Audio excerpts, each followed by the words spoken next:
नरेंद्र मोदी की टीम में बड़ा बदलाव होता नजर आ रहा है। कानून मंत्रालय का भार केंद्रीय मंत्री किरेन रिजिजू से ले लिया गया है। कानून मंत्रालय का कार्यभार अब राजस्थान से आने वाले अर्जुन मेघवाल को दिया गया है। मेघवाल के पास पहले से ही संस्कृति मंत्रालय और संसदीय मामलों का मंत्रालय है। करीब 2 साल पहले रविशंकर प्रसाद को हटाकर किरेन रिजिजू को इस अहम मंत्रालय की जिम्मेदारी सौंपी गई थी। अब रिजिजू से कानून मंत्रालय का जिम्मा क्यों लिया गया है? क्या इसके पीछे 2024 का लोकसभा चुनाव है या कोई और वजह है, जिसके मद्देनजर मोदी कैबिनेट में फेरबदल की शुरुआत हो चुकी है? कहीं ऐसा तो नहीं कि कानून मंत्री के तौर पर किरेन रिजिजू पीएम मोदी के मानदंडों पर खरे नहीं उतरे? इस वीडियो में हम यही समझने की कोशिश करते हैं। सबसे पहले यह समझिए कि किरेन रिजिजू से कानून मंत्रालय लिए जाने की बड़ी वजह यह है कि वे सुप्रीम कोर्ट के साथ टकरा रहे थे। इसके पहले भी कई मौके पर सरकार और न्यायपालिका टकरा चुके हैं, लेकिन आमतौर पर ये लड़ाई अंदर खाने ही शांत हो जाती थी। लेकिन इस बार रिजिजू इस लड़ाई को सार्वजनिक तौर पर बाहर लेकर आ गए। इसलिए कहा जा रहा है कि सुप्रीम कोर्ट के खिलाफ टिप्पणी करने और देश की सर्वोच्च अदालत से टकराने की वजह से रिजिजू इस पद से हटाए गए हैं। वे लगातार किसी न किसी वजह से सुप्रीम कोर्ट पर टिप्पणी कर रहे थे। वहीं रिजिजू जजों को नियुक्ति के लिए कॉलेजियम सिस्टम की भी खुलकर आलोचना करने लगे थे। रिजिजू ने पिछले साल नवंबर में कहा था कि जजों की नियुक्ति का कॉलेजियम सिस्टम संविधान के लिए एलियन है। हालात ऐसे बन गए कि सर्वोच्च न्यायालय में याचिका दाखिल कर कॉलेजियम सिस्टम पर उनकी की गई टिप्पणी की वजह से उन पर कार्रवाई की मांग भी की जाने लगी।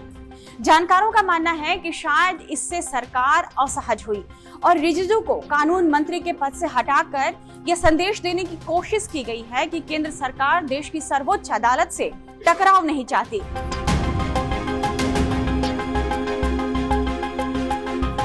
रिजिजू से कानून मंत्रालय लेकर अर्जुन मेघवाल को इसका जिम्मा दिए जाने की दूसरी वजह इस साल होने वाला राजस्थान विधानसभा चुनाव को भी माना जा रहा है।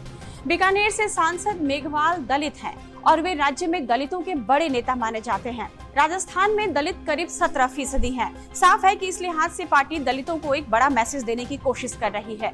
2009 से पार्टी के सांसद और राजनीति में आने से पहले राजस्थान कैडर के आईएएस अधिकारी रह चुके मेघवाल का कद बढ़ाकर पार्टी ने राज्य के दलितों के बीच संदेश देने की कोशिश की है।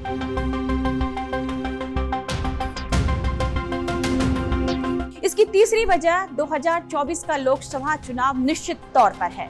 मीडिया रिपोर्ट्स के मुताबिक केंद्र सरकार में मंत्रियों के कामकाज की समीक्षा की जा रही है और मंत्रालयों के काम की रिपोर्ट तलब की जा रही है। जिस मंत्रालय और जिस मंत्री का कामकाज संतोषजनक नहीं पाया जा रहा, उन्हें बदलने की कवायद अब शुरू हो गई है, ताकि 2024 के लोकसभा चुनाव में मोदी सरकार विवाद रहित एक मजबूत टीम के साथ उतरे। संदेश दिया जा रहा है कि इस बार सरकार में फेरबदल सिर्फ 2024 के आम चुनाव को ध्यान में रखकर नहीं किया जा रहा, बल्कि भविष्य की टीम बनाने के मकसद से भी किया जा सकता है। अरुणाचल पश्चिम लोकसभा सीट से सांसद रिजिजू का कानून मंत्रालय के तौर पर प्रदर्शन भी संतोषजनक नहीं माना जा रहा था। इसी कड़ी में किरेन रिजिजू का कार्यभार बदला गया है। लेकिन कहा यह भी जा रहा है कि अगले साल अरुणाचल प्रदेश में विधानसभा चुनाव होने हैं और संभवतः इस वजह से भी रिजिजू को फ्री किया गया है। हालांकि अब तक अन्य मंत्रालयों के बारे में स्थिति साफ नहीं है, लेकिन संभावना है कि आने वाले दिनों में कुछ और मंत्रियों के विभाग बदले जाएंगे। निश्चित तौर पर मोदी सरकार ने 2024 के लोकसभा चुनाव की अब तैयारी शुरू कर दी है। इस वीडियो को लाइक और शेयर कीजिएगा और इस तरह के तमाम वीडियोस के लिए आप बने रहिए टाइम्स नाउ द भारत के डिजिटल प्लेटफॉर्म के साथ।